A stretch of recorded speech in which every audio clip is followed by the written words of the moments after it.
Hi, Mark Reedy here. In this video I'm going to show you the report called Equipment Location Department Area. This is basically just an equipment list that lists the location, department, and area along with the equipment number and the description. So to get to this report you go to Reports, More Reports, and just keep the default report type as equipment. You're not going to choose any of the other choices up here at the top.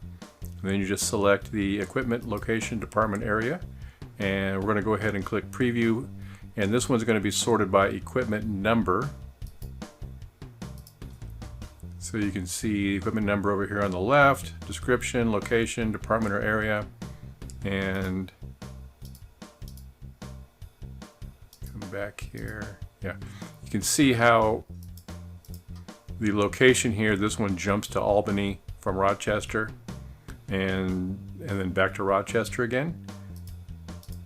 So if we want to group them all together by the location, for example, we can just choose to sort by location, and then it's going to put all those items or all those vehicles or pieces of equipment that are in a specific location, and it's going to group them all together. And you could also do the same thing with department or area. So you could group the department or area column, so those are just all grouped together. And you can also choose to sort it by the equipment description. So this is going to be alphabetical, just on the description there. Or you could choose to do it by sort order number, which is the underlying numeric value assigned to each piece of equipment. I'll show you where that is real quick. That's this numeric value right here. So you can see this equipment number is 90411, but the sort order number is 712. And so that, because this field up here, the actual equipment number field, accepts letters and numbers. So it's actually a text field, and then this is a numeric field here if you want things to sort numerically. Come back over to the report.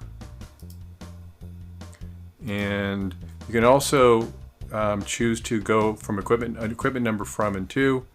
We could choose to look at a specific location, for example. Like say we wanted to just do Albany. Click preview, and it's just going to show us all the equipment that's currently in Albany. And you could do the same thing for the department or area. I think everything was garage on this one. All right, so there we go. It just shows us everything that's currently assigned to the department or area of garage. All right, hopefully that's helpful for you, and thanks a lot for watching. Have a good one. Take care.